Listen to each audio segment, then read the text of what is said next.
Tahukah Anda, mengapa ada orang yang bekerja keras seumur hidup, tetapi rezekinya terasa selalu kurang?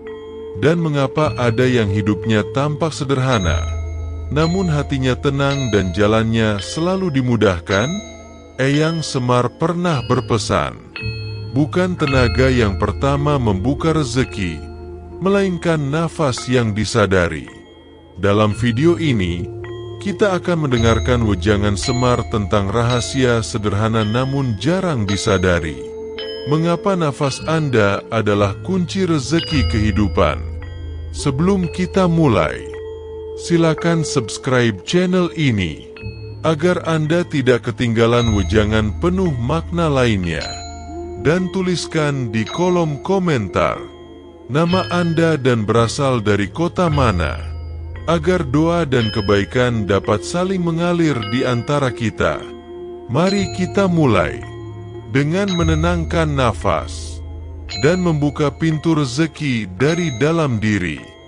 Di tengah kehidupan yang semakin riuh oleh tuntutan dan keinginan, manusia sering lupa pada satu anugerah paling dasar yang menopang seluruh hidupnya: nafas.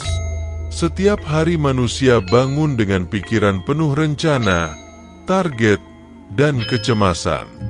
Mereka berangkat bekerja dengan dada tegang, pulang membawa lelah, lalu tidur tanpa benar-benar merasakan istirahat. Dalam seluruh kesibukan itu, hampir tak ada yang berhenti sejenak untuk menyadari bahwa selama ini ada satu pemberian Tuhan yang setia menemani tanpa pernah menuntut balasan, yaitu nafas. Semar memandang keadaan manusia dengan hati yang penuh welas asih. Ia tidak menyalahkan, tidak menghakimi, karena ia tahu manusia lupa bukan karena tidak tahu, melainkan karena terlalu sibuk mengejar sesuatu yang mereka anggap penting. Manusia mengira rezeki hanya berupa uang, jabatan, dan pengakuan, sehingga seluruh tenaga, pikiran, bahkan batin dikorbankan demi mengejarnya. Tanpa disadari, mereka menjauh dari sumber ketenangan yang paling dekat dengan dirinya sendiri. "Anak-anakku," ujar Semar dengan suara lembut namun dalam, "kalian terlalu sibuk mengejar hidup, sampai lupa bahwa hidup itu sendiri adalah rezeki." Orang-orang yang mendengarnya terdiam. Kata-kata itu sederhana, tetapi menyentuh lapisan terdalam batin mereka. Semar melanjutkan, "Coba kalian perhatikan nafas kalian masing-masing.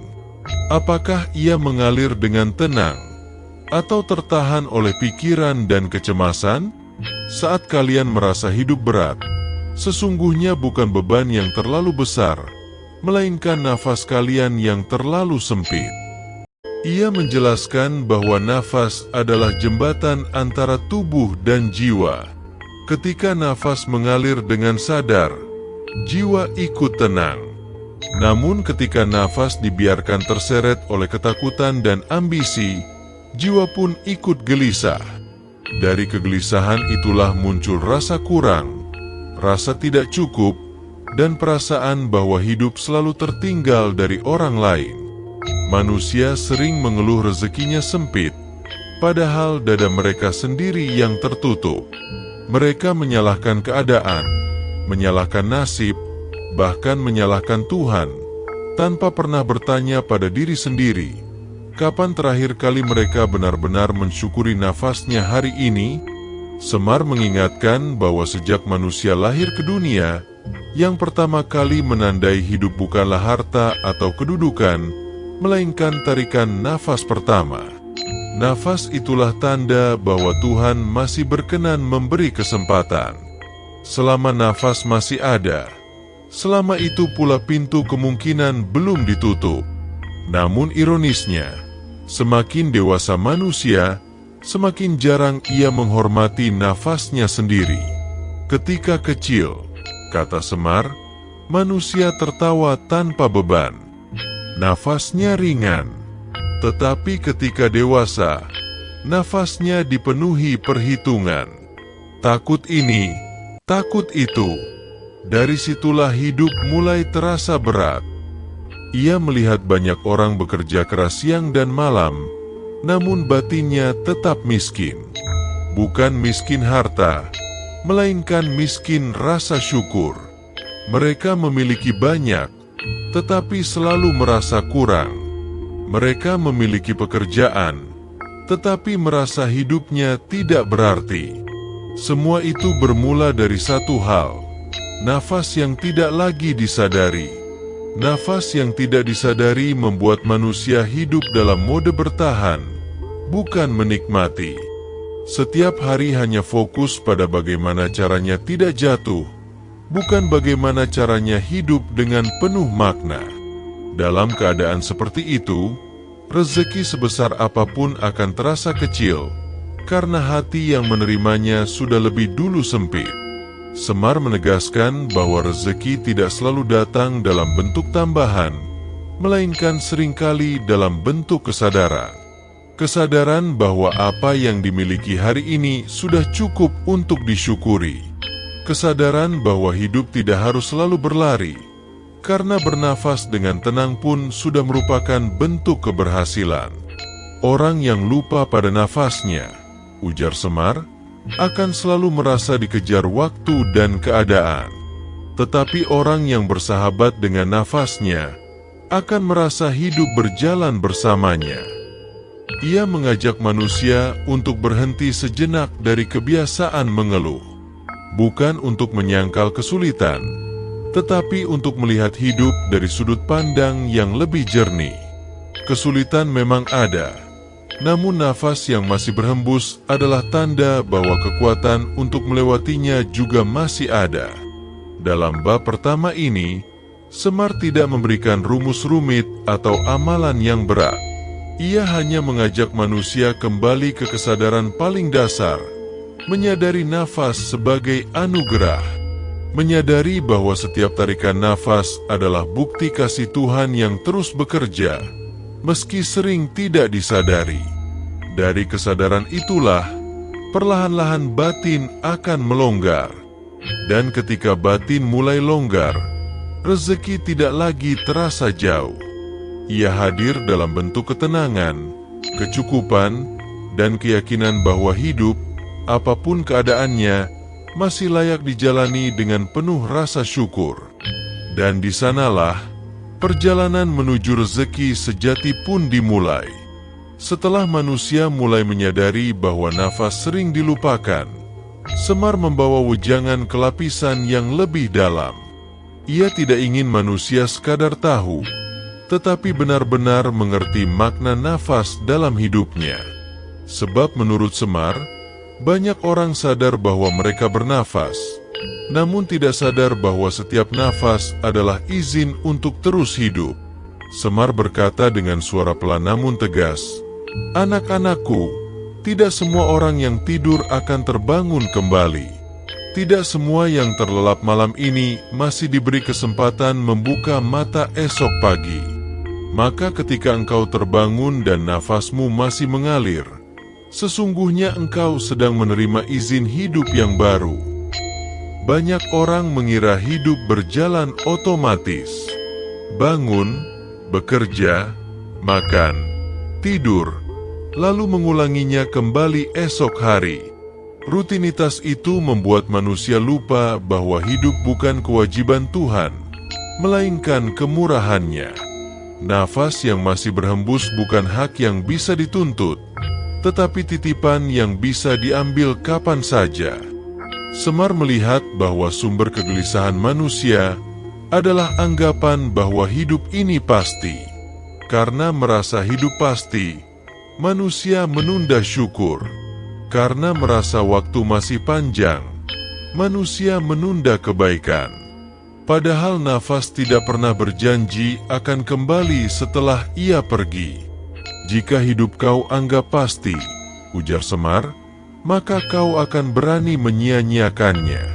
Tetapi jika hidup kau sadari sebagai izin, maka setiap detik akan kau jaga dengan penuh hormat. Ia menjelaskan bahwa izin hidup tidak selalu diberikan dalam keadaan lapang. Ada yang diberi izin hidup dalam keadaan susah, sempit, dan penuh ujian.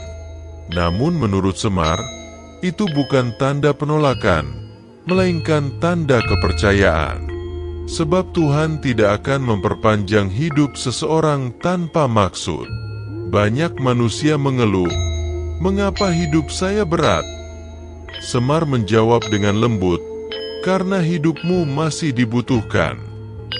Jika nafas masih ada, berarti masih ada tugas, masih ada pelajaran, masih ada makna yang belum selesai."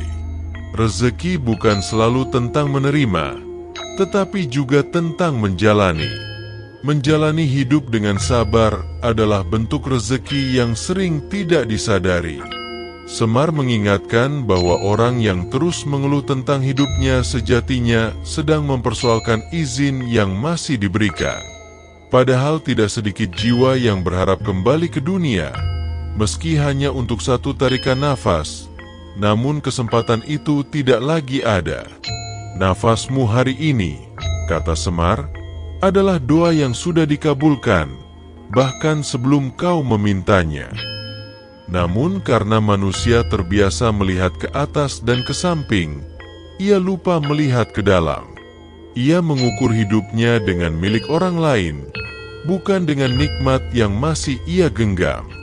Akibatnya, izin hidup yang seharusnya disyukuri justru berubah menjadi beban. Semar menegaskan bahwa rezeki pertama manusia bukanlah uang, melainkan kesempatan. Kesempatan untuk berubah, kesempatan untuk memperbaiki kesalahan, kesempatan untuk menebus penyesalan.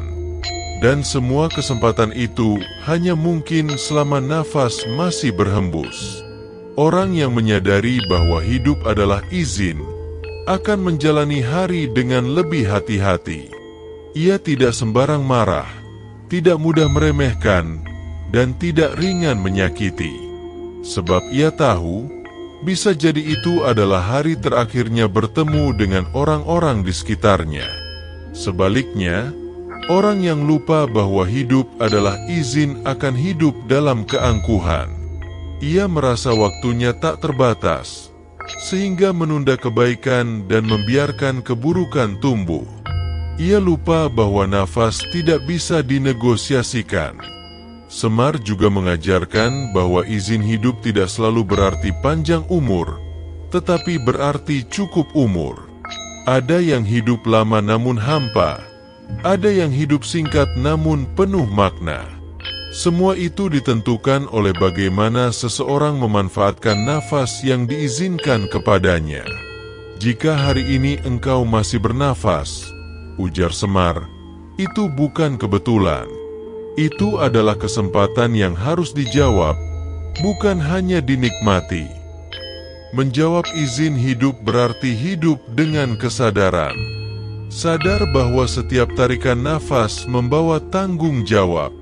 Bukan tanggung jawab yang memberatkan, tetapi tanggung jawab untuk hidup dengan jujur, sabar, dan bersyukur. Di akhir wejangan bab ini, Semar mengajak manusia berhenti sejenak dari kesibukan. Ia meminta mereka merasakan satu tarikan nafas, lalu menyadari bahwa tarikan itu tidak mereka ciptakan sendiri. Nafas datang karena diizinkan, bukan karena diminta. Dari kesadaran itulah, manusia mulai memahami bahwa selama nafas masih setia, hidup masih terbuka. Dan selama hidup masih terbuka, rezeki, dalam bentuk apapun, belum pernah benar-benar tertutup. Setelah manusia memahami bahwa nafas adalah izin hidup, Semar membawa wejangan ke ranah yang lebih halus, pikiran. Ia mengingatkan bahwa nafas dan pikiran tidak pernah benar-benar terpisah. Keduanya saling memengaruhi, saling membentuk, dan saling menentukan arah hidup seseorang. Nafas yang kacau melahirkan pikiran yang kacau, dan pikiran yang kacau akan menutup jalan rezeki tanpa disadari. Semar memandang manusia dengan penuh pengertian. Ia tahu bahwa banyak orang tidak kekurangan kemampuan, tidak kekurangan usaha, bahkan tidak kekurangan peluang. Namun hidup mereka tetap terasa berat karena pikirannya selalu penuh kekhawatiran, penuh perbandingan, penuh ketakutan akan masa depan yang belum tentu terjadi. "Anak-anakku," ujar Semar pelan, "pikiran yang berisik tidak memberi ruang bagi rezeki untuk singgah." Ia menjelaskan bahwa pikiran manusia sering berlari lebih cepat dari kenyataan. Nafas masih hari ini, tubuh masih di sini, tetapi pikiran sudah melompat ke hari esok yang belum tentu datang. Dari situlah kegelisahan muncul. Nafas menjadi pendek karena pikiran terus memerintahkan tubuh untuk bersiap menghadapi sesuatu yang belum tentu terjadi. Pikiran yang tidak ditenangkan akan menciptakan ilusi kekurangan. Manusia merasa tertinggal, merasa kalah, merasa hidupnya tidak berjalan sebagaimana mestinya. Padahal seringkali yang salah bukan jalannya, melainkan cara memandangnya. Semar menekankan bahwa rezeki tidak selalu tertutup karena kurang usaha, melainkan karena pikiran terlalu sempit untuk melihat jalan yang ada. Pikiran yang sempit lahir dari nafas yang tertahan. Saat seseorang jarang memberi ruang bagi nafasnya untuk mengalir tenang, pikirannya pun ikut tercekik. Ia mengibaratkan pikiran seperti air dalam gelas. Jika gelas terus diguncang, air akan keruh. Bukan karena airnya kotor, tetapi karena tidak diberi waktu untuk tenang. Begitu pula pikiran manusia, bukan karena hidupnya buruk, tetapi karena tidak pernah berhenti sejenak untuk menenangkan nafas. "Jika kau ingin pikiranmu jernih," kata Semar, "jangan memaksa pikiran diam. Cukup tenangkan nafasmu." Dengan nafas yang pelan dan sadar, pikiran perlahan mengikuti. Ketika pikiran mulai tenang, seseorang mampu melihat peluang yang sebelumnya tersembunyi oleh kepanikan. Jalan yang dulu terasa buntu, perlahan terlihat celahnya. Rezeki yang dulu terasa jauh, mulai terasa mungkin. Semar juga mengingatkan bahwa pikiran negatif tidak datang dari luar, melainkan dipelihara dari dalam. Ketika seseorang terus mengulang cerita kegagalan dalam kepalanya, nafasnya akan ikut menegang. Tubuh seolah bersiap menghadapi bahaya, padahal bahaya itu hanya ada dalam pikiran. Akibatnya, energi hidup terkuras untuk melawan sesuatu yang tidak nyata. Inilah sebabnya banyak orang merasa lelah meski tidak melakukan pekerjaan berat. Mereka lelah bukan karena tubuh, tetapi karena pikiran yang tidak pernah berhenti. Semar berkata dengan penuh kebijaksanaan, rezeki menyukai pikiran yang lapang, bukan pikiran yang selalu sibuk curiga pada hidup. Ia tidak melarang manusia berpikir atau merencanakan masa depan. Namun ia menegaskan bahwa berpikir tanpa kesadaran nafas akan berubah menjadi kekhawatiran. Kekhawatiran yang terus dipelihara akan membuat seseorang kehilangan kepekaan terhadap apa yang sebenarnya sudah dimiliki. Pikiran yang jernih lahir dari nafas yang diberi ruang. Nafas yang diberi ruang melahirkan rasa percaya. Dan rasa percaya adalah pondasi utama dalam menjemput rezeki. Tanpa rasa percaya, seseorang akan selalu ragu melangkah, bahkan ketika jalan sudah terbuka. Semar melihat banyak manusia gagal bukan karena salah langkah, tetapi karena tidak berani melangkah. Ketakutan menguasai pikiran, nafas tertahan, dan akhirnya hidup berjalan di tempat. "Ketika kau mempercayai hidup," ujar Semar, "nafasmu menjadi ringan. Dan nafas yang ringan memberi keberanian untuk bergerak." Di akhir bab ini, Semar mengajak manusia untuk tidak memusuhi pikirannya sendiri. Pikiran bukan musuh, tetapi alat. Namun alat itu harus digunakan dengan sadar, bukan dibiarkan menguasai. Kunci kesadaran itu kembali pada nafas. Dengan menyadari nafas, manusia belajar hadir di saat ini. Dan di saat inilah rezeki bekerja. Bukan di masa lalu yang sudah pergi, bukan di masa depan yang belum tentu datang, melainkan di detik ini, bersama satu tarikan nafas yang disyukuri. Dari sanalah, pikiran mulai menjadi sahabat, bukan penjara, dan hidup pun mulai berjalan dengan lebih ringan. Setelah memahami hubungan antara nafas dan pikiran, Semar mengajak manusia menengok akar terdalam dari kegelisahan hidup, rasa takut. Menurut Semar, rasa takut adalah pengikat paling kuat bagi nafas manusia. Ia bekerja secara halus, seringkali tidak disadari, namun dampaknya nyata. Nafas menjadi pendek, dada terasa berat, dan batin kehilangan keberanian untuk percaya pada kehidupan. Semar berkata dengan nada yang tenang, "Anak-anakku, rasa takut tidak datang untuk melindungimu, tetapi seringkali justru mengurungmu." Banyak manusia hidup dalam ketakutan yang tak pernah benar-benar mereka kenali. Takut kekurangan, takut gagal, takut tidak dihargai, takut kalah oleh waktu, takut tidak menjadi siapa-siapa. Ketakutan itu tumbuh seiring usia, diperkuat oleh perbandingan, dan dipelihara oleh pikiran yang tidak pernah tenang. Tanpa sadar, ketakutan itu meresap ke dalam nafas. Ketika seseorang takut, tubuhnya bersiap menghadapi bahaya. Nafas ditahan, otot menegang, dan pikiran menjadi waspada. Masalahnya, ketakutan manusia modern jarang berasal dari bahaya nyata. Ia berasal dari bayangan masa depan yang belum tentu terjadi.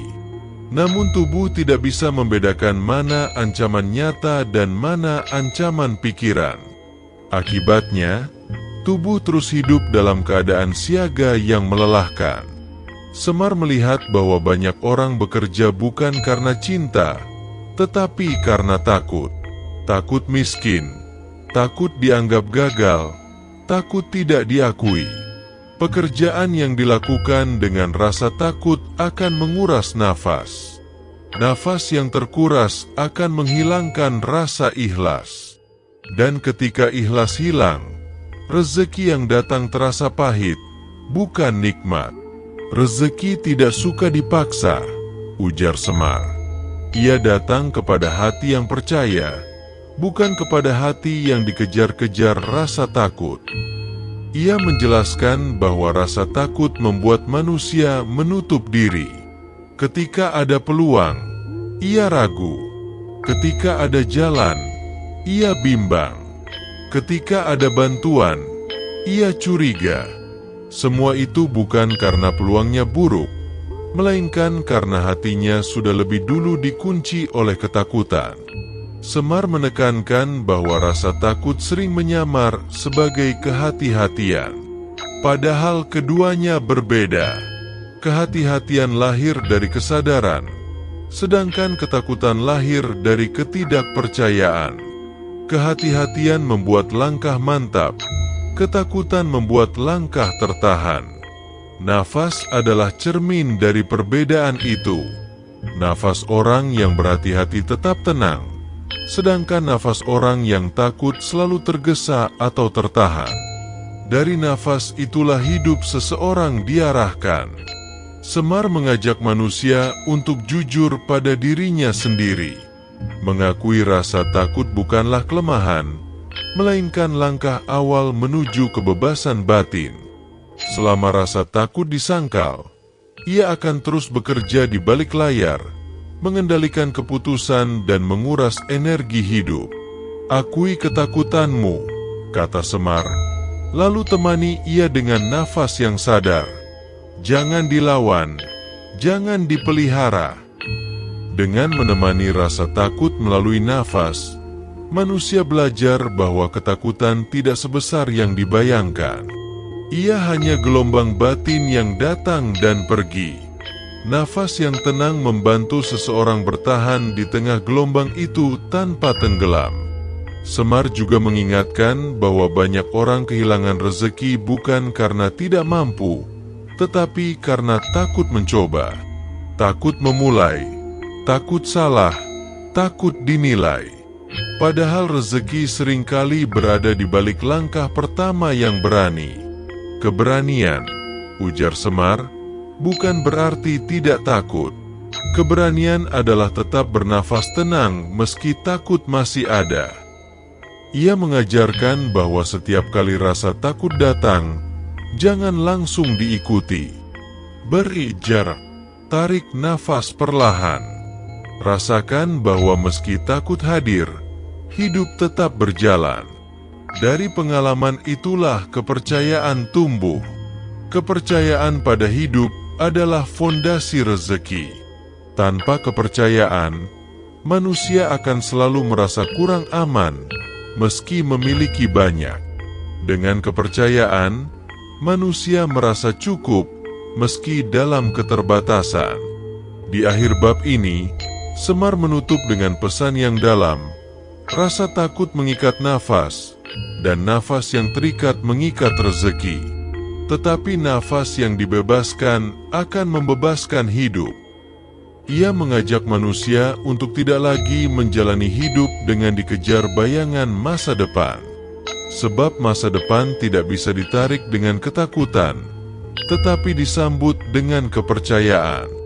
Dan sejak saat itu, mereka yang mendengarkan mulai memahami bahwa membebaskan nafas dari rasa takut adalah langkah pertama menuju rezeki yang mengalir dengan lebih lapang. Setelah manusia diajak mengenali rasa takut yang mengikat nafas, Semar membawa wejangan ke tingkat yang lebih halus dan sunyi. Ia tidak lagi berbicara tentang usaha, pikiran, atau keberanian, melainkan tentang sesuatu yang sering dilakukan manusia tanpa disadari, berdoa melalui nafas. Menurut Semar, sebelum manusia pandai berdoa dengan kata-kata, sesungguhnya mereka sudah lebih dulu berdoa dengan nafasnya sendiri. Semar berkata perlahan, seolah tidak ingin suaranya mengganggu keheningan. Anak-anakku, tidak semua doa perlu diucapkan. Ada doa yang langsung naik tanpa suara, dan itu bernama nafas. Manusia terbiasa mengira doa harus panjang, indah, dan penuh permohonan. Mereka mengangkat tangan, menyusun kata, lalu berharap sesuatu terjadi. Namun Semar mengingatkan bahwa seringkali doa yang paling jujur justru keluar tanpa kata, tanpa niat khusus, bahkan tanpa disadari. Ia keluar dalam bentuk tarikan nafas yang pasrah dan hembusan nafas yang ikhlas. Ketika seseorang menarik nafas dalam keadaan gelisah, sejatinya ia sedang memohon ketenangan. Ketika seseorang menghembuskan nafas panjang setelah lelah, ia sedang menyerahkan beban. Semua itu adalah doa, meski manusia jarang menyebutnya demikian. Semar menjelaskan bahwa nafas tidak pernah berbohong. Mulut bisa berkata kuat, tetapi nafas menunjukkan kegelisahan. Mulut bisa berkata ikhlas, tetapi nafas menunjukkan penolakan. Oleh karena itu, Tuhan lebih cepat membaca nafas daripada kata-kata. Nafas adalah bahasa batin yang paling jujur. Banyak orang berdoa dengan kata-kata, tetapi nafasnya penuh amarah dan keluhan. Doa seperti itu sulit menemukan jalan, bukan karena Tuhan tidak mendengar, melainkan karena batin yang berdoa masih menutup diri. Nafas yang berat menandakan batin yang belum siap menerima. Jika kau ingin doamu ringan, ujar Semar, ringankan dulu nafasmu. Ia mengajak manusia untuk tidak menjadikan doa sebagai tuntutan, melainkan sebagai perjumpaan. Perjumpaan antara keterbatasan manusia dan keluasan kasih Tuhan. Nafas yang disadari menjadi jembatan perjumpaan itu. Saat nafas ditarik dengan kesadaran, manusia sedang mengakui bahwa hidupnya bergantung. Saat nafas dilepas dengan ikhlas, manusia sedang menyerahkan hasil. Semar melihat bahwa banyak orang kecewa karena merasa doanya tidak terkabul. Namun ia bertanya, apakah engkau benar-benar siap menerima jawaban? Sebab tidak semua jawaban datang dalam bentuk yang diinginkan. Ada jawaban yang datang sebagai penundaan, ada yang datang sebagai pengalihan, dan ada yang datang sebagai kekuatan untuk bertahan. Nafas membantu manusia menerima semua bentuk jawaban itu. Dengan nafas yang sadar, seseorang belajar hadir sepenuhnya pada apa yang terjadi, bukan pada apa yang diharapkan. Dari kehadiran itulah kebijaksanaan lahir. Semar menegaskan bahwa doa tanpa nafas yang sadar sering berubah menjadi keluhan yang dibungkus harapan. Manusia meminta ketenangan, tetapi tidak mau melepaskan kegelisahan. Meminta kelapangan, tetapi masih memeluk ketakutan. Nafas yang sadar mengajarkan manusia untuk jujur, melepaskan sebelum meminta. Ia juga mengingatkan bahwa nafas sebagai doa tidak mengenal waktu khusus. Ia tidak terikat pagi atau malam, tidak terikat tempat suci atau keramaian. Selama manusia bernafas dengan kesadaran, selama itu pula doa sedang dipanjatkan. Setiap tarikan nafas, kata Semar, adalah pengakuan bahwa kau masih hidup. Dan setiap hembusan nafas adalah penyerahan bahwa kau tidak memegang kendali sepenuhnya. Dalam kesadaran itulah rezeki bergerak. Rezeki tidak hanya berupa apa yang datang, tetapi juga berupa apa yang dikuatkan. Ada orang yang diberi rezeki berupa kelapangan, ada yang diberi rezeki berupa kesabaran, ada pula yang diberi rezeki berupa kemampuan bertahan di tengah kesulitan.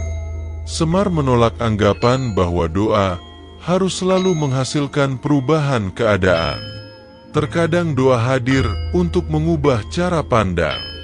Ketika cara pandang berubah, keadaan yang sama terasa berbeda. Beban yang sama terasa lebih ringan. Itulah rezeki batin yang sering luput disadari.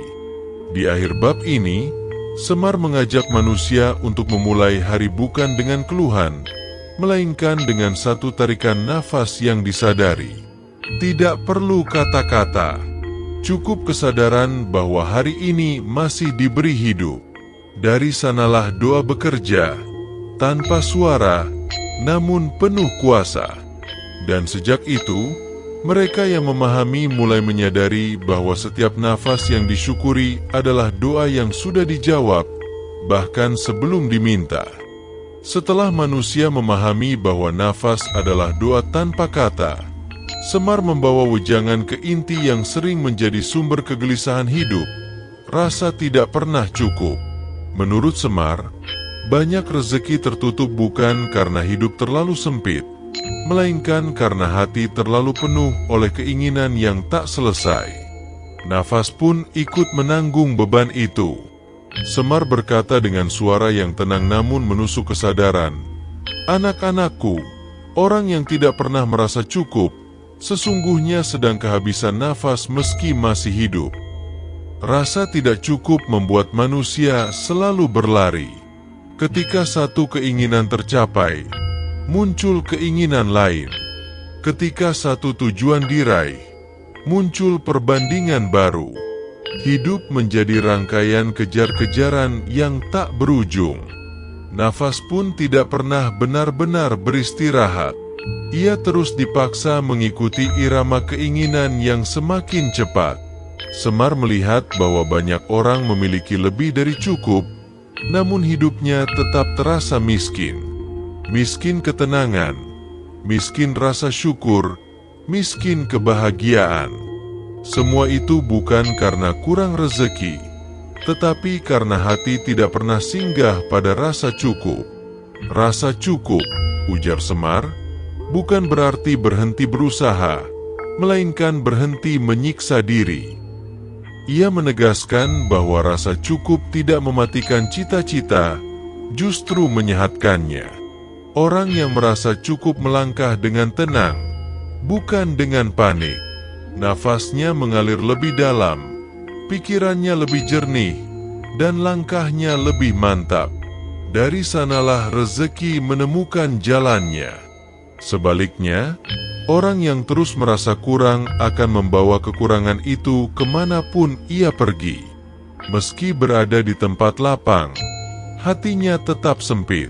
Meski diberi banyak, ia tetap merasa kehilangan. Nafasnya selalu berat karena hidup dijalani dengan perasaan dikejar. Semar mengingatkan bahwa rasa tidak cukup sering lahir dari kebiasaan membandingkan diri dengan orang lain. Manusia lupa bahwa setiap hidup memiliki takaran berbeda. Nafas setiap orang pun tidak sama. Ada yang panjang, ada yang pendek. Namun semuanya cukup untuk menjalani perannya masing-masing. Jika engkau terus membandingkan hidupmu, kata Semar, nafasmu akan mengikuti nafas orang lain, bukan nafasmu sendiri. Akibatnya, hidup terasa tidak sinkron. Tubuh ada di satu tempat, batin di tempat lain. Rezeki yang datang pun terasa asing, tidak pernah benar-benar dinikmati. Semar mengajak manusia kembali ke dirinya sendiri, menyadari apa yang sudah ada hari ini, menyadari bahwa tubuh masih kuat, pikiran masih jernih, dan nafas masih setia. Semua itu adalah rezeki yang nyata, meski sering dianggap sepele. Ia menjelaskan bahwa rasa cukup lahir bukan dari menambah, melainkan dari menyadari. Ketika seseorang benar-benar menyadari nafasnya, ia akan menyadari bahwa hidup tidak perlu selalu ditambah untuk bisa dirasakan. Banyak hal sudah cukup, hanya belum disadari. Orang yang hidup dengan rasa cukup, ujar Semar, nafasnya longgar. Dan nafas yang longgar memberi ruang bagi rezeki baru. Rezeki menyukai ruang. Ia enggan masuk ke hati yang penuh keluhan dan tuntutan. Ketika hati dipenuhi rasa cukup, ruang terbuka. Bukan ruang kosong, melainkan ruang yang siap menerima. Semar juga mengingatkan bahwa rasa cukup bukan berarti pasrah tanpa usaha. Ia adalah fondasi batin yang membuat usaha menjadi sehat. Tanpa rasa cukup, usaha berubah menjadi pelarian. Dengan rasa cukup, usaha menjadi pengabdian. Banyak orang bekerja keras, tetapi batinnya tetap lelah karena bekerja untuk menutup rasa kurang. Namun orang yang bekerja dengan rasa cukup akan menemukan makna, meski hasil belum sempurna. Nafasnya tetap tenang, karena ia tidak menggantungkan harga dirinya pada hasil semata. Di akhir bab ini, Semar menyampaikan pesan yang sederhana namun dalam. Jika engkau ingin rezekimu bertambah, jangan tambahkan keinginanmu terlebih dahulu. Tambahkan dulu rasa cukupmu. Ia mengajak manusia untuk menutup hari dengan kesadaran nafas. Mengakui bahwa hari ini, apapun keadaannya, sudah cukup untuk disyukuri. Dari rasa syukur itulah, batin menjadi lapang, dan rezeki pun menemukan tempatnya. Dan sejak saat itu, mereka yang memahami mulai merasakan bahwa hidup tidak lagi terasa mengejar. Nafas lebih tenang, langkah lebih ringan, dan rezeki pun mengalir tanpa harus dikejar dengan panik. Setelah manusia belajar tentang rasa cukup, Semar membawa wejangan ke satu tahap yang sering terdengar sederhana, namun paling sulit dijalani, ikhlas. Menurut Semar, ikhlas bukan perkara ucapan, melainkan keadaan batin yang tercermin jelas melalui nafas. Orang bisa berkata ikhlas, tetapi nafasnya masih berat. Itu pertanda bahwa ikhlas belum benar-benar hadir. Semar berkata dengan lembut, "Anak-anakku, Ikhlas bukan tentang menerima dengan terpaksa, melainkan tentang bernafas tanpa beban. Banyak manusia mengira ikhlas adalah menyerah. Padahal bagi Semar, ikhlas justru adalah keberanian tertinggi. Keberanian untuk menerima kenyataan tanpa menyimpan perlawanan tersembunyi di dalam hati. Perlawanan itulah yang sering membuat nafas terasa berat dan hidup terasa melelahkan. Ikhlas tidak lahir seketika. Ia tumbuh perlahan ketika seseorang berhenti berdebat dengan hidup. Selama manusia masih berkata, "Seharusnya tidak begini," atau "Mengapa harus saya?" selama itu pula ikhlas belum hadir. Nafas pun tertahan, seolah tubuh menolak keadaan yang sedang terjadi. Semar melihat bahwa banyak penderitaan bukan berasal dari peristiwa, melainkan dari penolakan terhadap peristiwa itu sendiri. Dua orang bisa mengalami kejadian yang sama, tetapi merasakan beban yang berbeda. Yang satu hancur, yang lain bertumbuh. Perbedaannya bukan pada nasib, melainkan pada ikhlas yang hadir atau tidak. Ketika kau menolak kenyataan, ujar Semar, nafasmu melawan hidup. Dan hidup yang dilawan akan terasa berat. Ikhlas membuat nafas kembali mengalir. Bukan berarti masalah hilang, tetapi batin tidak lagi menambah beban. Dengan nafas yang mengalir, seseorang mampu melihat jalan yang sebelumnya tertutup oleh emosi. Rezeki sering datang bukan setelah masalah selesai, tetapi setelah hati berhenti melawan. Semar mengajarkan bahwa ikhlas dimulai dari hal kecil. Menerima keterlambatan tanpa amarah. Menerima kekurangan tanpa membenci diri. Menerima kegagalan tanpa kehilangan harga diri. Setiap penerimaan kecil itu melapangkan nafas sedikit demi sedikit. Nafas yang lapang melahirkan kejernihan. Kejernihan melahirkan kebijaksanaan. Dan kebijaksanaan membuka pintu rezeki dalam bentuk yang sering tidak disangka. Kadang berupa bantuan yang datang tiba-tiba, kadang berupa ide yang muncul saat batin tenang, kadang berupa kekuatan untuk bertahan di masa sulit. Semar mengingatkan bahwa ikhlas bukan berarti tidak punya keinginan. Ikhlas berarti tidak menggantungkan ketenangan pada hasil. Seseorang boleh berusaha sebaik mungkin, namun hasilnya diserahkan dengan penuh kepercayaan. Nafas menjadi saksi penyerahan itu. Orang yang ikhlas, kata Semar, nafasnya tidak tergesa saat menunggu dan tidak sombong saat menerima. Ia menjelaskan bahwa banyak orang kehilangan rezeki karena terlalu melekat pada rencana, pada harapan, pada gambaran tertentu tentang hidup.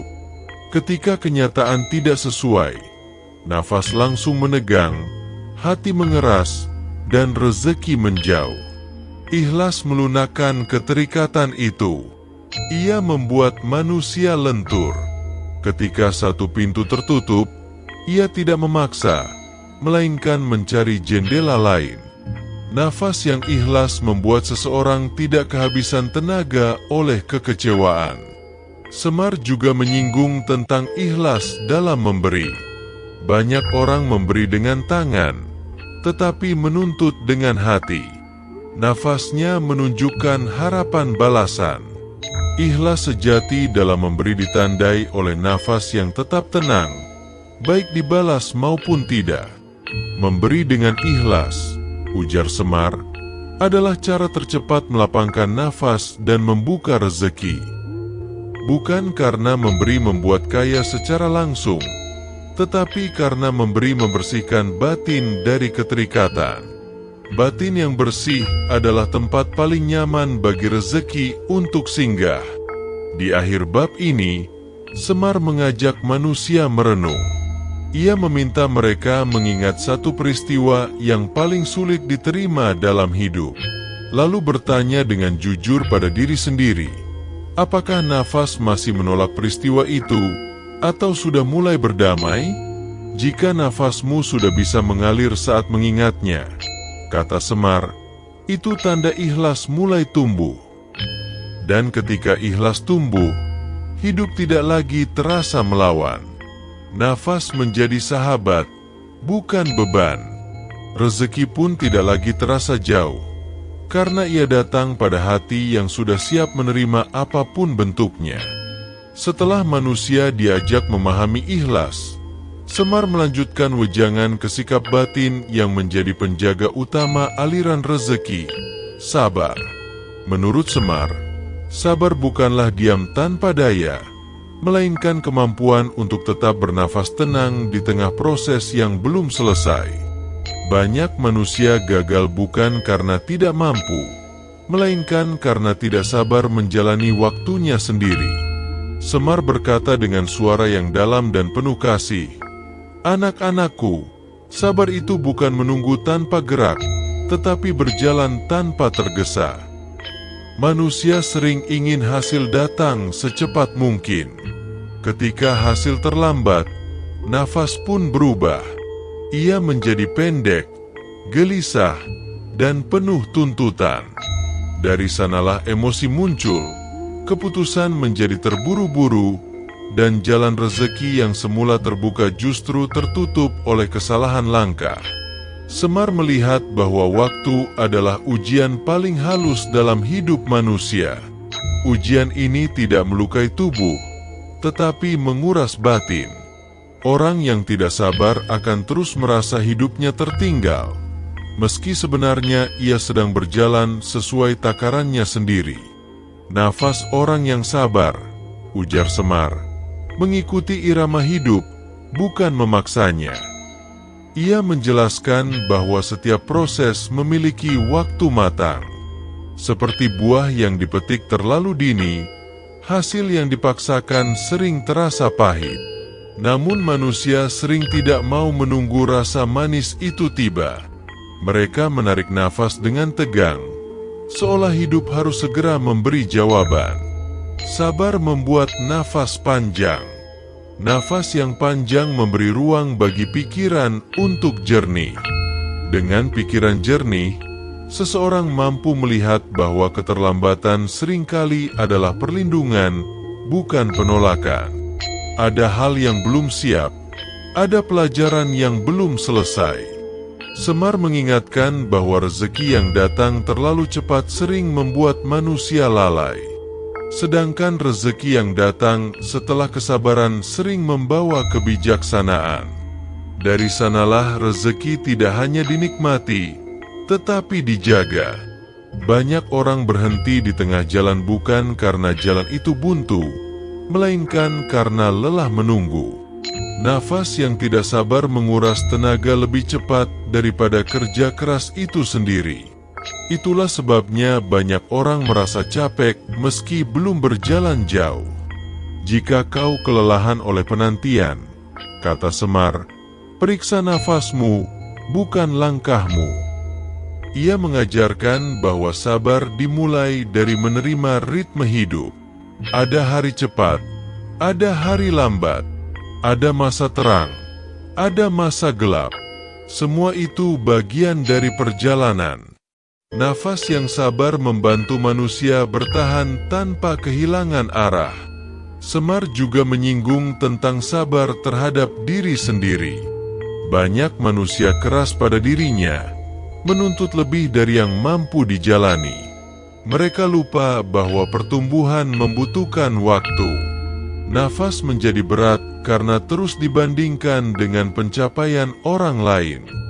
Bersabarlah pada dirimu, ujar Semar, sebagaimana hidup bersabar membesarkanmu. Sabar terhadap diri membuat nafas lembut. Nafas yang lembut membuat seseorang lebih peka pada peluang kecil yang sering terlewat oleh mereka yang terburu-buru. Peluang kecil itulah yang sering menjadi pintu rezeki besar di kemudian hari. Semar menegaskan bahwa sabar bukan berarti pasif. Sabar adalah aktif dalam ketenangan.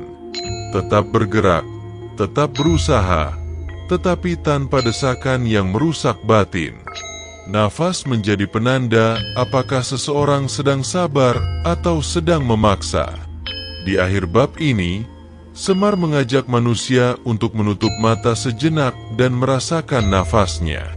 Apakah ia sedang terburu-buru atau mengalir wajar? Dari situ seseorang bisa mengukur apakah ia sedang bersabar atau sedang melawan waktu. Sabar, kata Semar menutup ujangan, adalah kesetiaan nafas pada proses. Dan proses yang dihormati akan menghormati hasil. Dengan kesabaran, rezeki tidak hanya datang, tetapi tinggal. Ia menetap dalam hidup yang dijalani dengan tenang, penuh kesadaran, dan tidak dikejar dengan kepanikan. Setelah seluruh wejangan disampaikan, Semar tidak lagi banyak berbicara. Ia duduk diam, menatap jauh ke arah cakrawala senja yang perlahan meredup. Keheningan itu bukan kosong, melainkan penuh makna. Dalam diamnya, seakan Semar ingin manusia memahami bahwa semua yang telah ia sampaikan bermuara pada satu hal sederhana, kembali pada nafas. Semar akhirnya berkata dengan suara lirih namun tegas, "Anak-anakku, rezeki tidak pernah benar-benar pergi.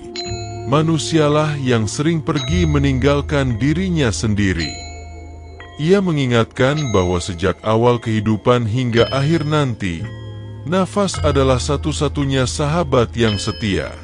Nafas tidak menuntut, tidak menghakimi, dan tidak pernah ingkar.